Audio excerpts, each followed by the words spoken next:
it's been a long time since I've recorded a video. Like, you won't have noticed it because I've pre-recorded so many videos, but it's actually been quite a while since I've recorded now. I had a very busy week last week, but we're back now.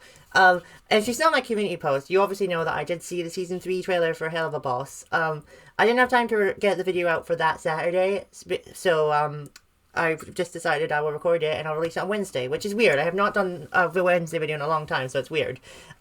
Also, Hazbin got renewed for Season 5, but I'll be talking about that in the next video that I'm going to record right after this. But today, we're talking about the Helluva Boss Season 3 trailer, so let's get right into it. Okay, the first thing I want to talk about, though, is that Season 3 is going to be the first season to actually air on Amazon, because even though Season 1 and 2 are on Amazon, they aired on YouTube first, so because of that, Season 3 is going to be released in parts this time, which...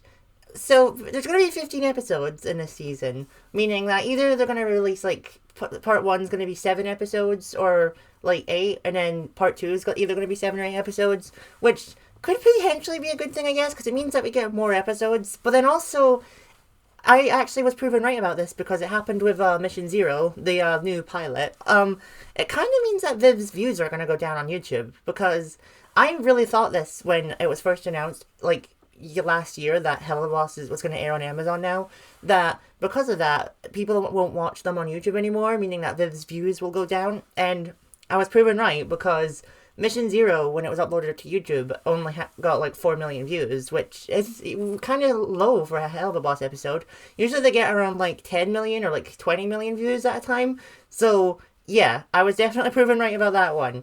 But that's not a bad thing either, I guess, because either way Viv gets paid, so it doesn't really matter, but still, it's just something that I did notice. Okay, so anyway, talking about what happened in the trailer, the first scene we see is Stolas seems to be having a mental spiral, relatable, and Millie's trying to calm him down, saying how he was really brave for saving them, and that he's one of them now.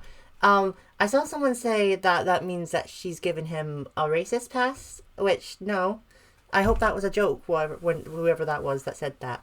So yeah, I really do like that Millie's the one that told him that, though, because Millie needs more moments to shine like that. Like, I like Millie as a character, but we can all agree that she's the least developed in the whole main cast. So yeah. But I'm glad that she's the one that calmed Stolas down while he was having a mental spiral. Also, Via seems to be older now. Like, her hair is so much longer than it was before. And she's also wearing, like, what seems to be a wedding dress, so I think she might be getting an arranged marriage, which is quite, like, dark. I know that's what happened to Stolas and all the other Goeishas, but, God, this is really dark. Because we never actually saw Stolas' arranged wedding, and we kind of knew that Stolas was kind of, like, trying to avoid that happening to Via, but now that Stolas is no longer there, Stella and Andrelfis can do whatever they want, and they're obviously pushing her to get arranged marriage. So yeah, some dark things are going to happen to Via, I think, in this season, so that's not fun. We're also finally going to see the Envy Ring after 2 whole seasons. What the hell?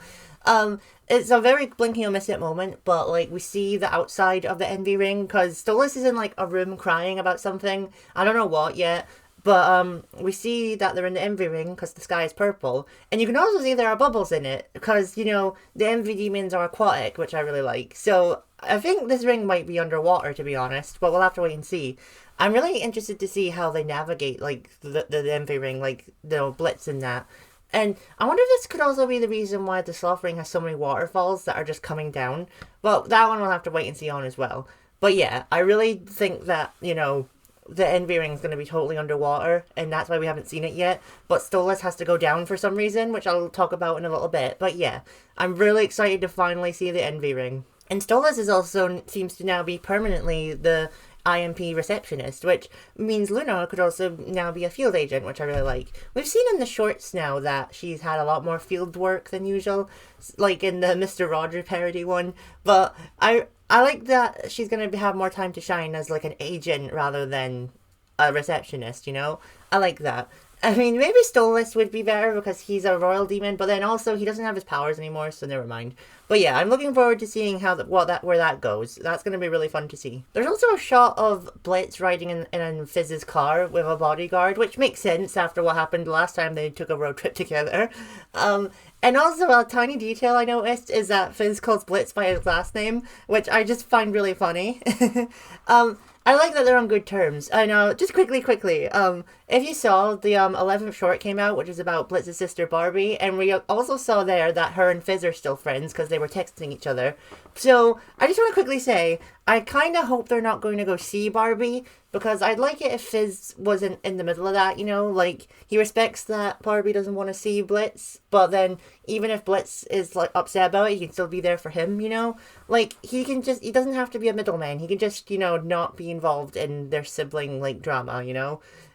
But yeah, I do find that scene kind of funny that he calls him by his last name. I think it's the first time Blitz's last name's been said in the show, but we've seen it in the credits before, so yeah. Also, Fazago is back, which, like, we kind of figured that, to be honest, but I am wondering what his role's gonna be. Is he gonna, like, leave the Goetia family to see Stolas? Is he gonna help Stolas try and get back in the Goetia family? I don't know yet. In the trial, he didn't really do anything, but yeah, I guess there was nothing he really could have done, to be fair, but we'll have to wait and see on that. And also, the return of RoboFizz. I definitely did not miss him. This seems to be the same RoboFizz that was at Lululand, but he looks a lot more scarier and demonic now, so I don't know what that's about. And he's a robot, so it's not like it's his demon form or something, but I am really intrigued to see why he looks like this and what his goal is. Maybe he wants revenge on Blitz, maybe he might try and kill the real Fizz. We'll have to wait and see on that one. Also, there's a small moment where we see Millie with her axe, but she has longer hair, and I'm thinking that that might be a flashback, because we know Millie had longer hair in the past anyway. And also, we don't know if she's still pregnant or not yet, because, a lot of people have been wondering if she might terminate the pregnancy, like what happened with Eve in Invincible, but I don't know if that's going to happen or not, or if she's going to have the baby. I kind of was teased that she's going to keep the baby, but, like, Brandon Rogers also could have been trolling us, to be fair, so we can't really take his word for that. So I'm really intrigued to see where that goes, but I am glad that they don't seem to be making her like, oh, she's pregnant, so she can't do anything now, like a lot of shows and movies do with their female characters. I guess Ice Age didn't really do that, to be fair, because Ellie was pregnant in Ice Age 3, and she still went to save Sid. So yeah. Also, the reason why Stolas is in the Envy Ring seems to be for, like, some kind of court date or something, because we quickly see an octopus demon who's a judge, and, like, in the first shot where Stolas crying, it looks like he's in a courtroom, but this one is the most interesting shot to me, because we've already seen the Hell's Courthouse, and we already know that the Sins are the ones who, like, give the trials and, like, the sentencing. So this one is really quite interesting to me, to be honest. I don't know where this one's going, because we already had a trial episode, so why are we doing another one with, like, a much more inferior judge? Let's be real, because who's going to be a better judge than Satan himself, you know? I don't know. That one feels a bit weird to me as well. Someone may have suggested that Satan only takes, like, certain cases, but I mean, okay, it's a different universe, a different show, but in Steven Universe, it seems that the Diamonds are the ones who always give the sentencings in the Gem Court, so I don't know about this one either. This one feels kind of weird to me.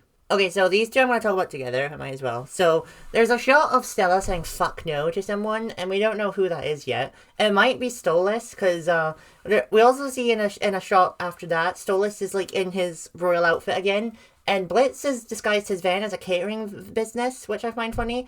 And they're very clearly outside Stolas' palace, because there's ice sculptures of Andrelfis now, because obviously he's took over Stolas' role now. So, I think they're trying to stop Via's wedding, like, and Blitz is helping, maybe.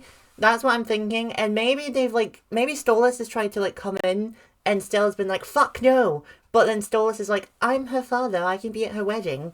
I don't know. I don't know if that's, like, against his sentencing, though, but maybe it is, maybe it isn't. But Blitz does crash the van, which is kind of funny, because Blitz is a terrible driver. And the final shot of the trailer is of Luna saying to someone, us losers have to stick together.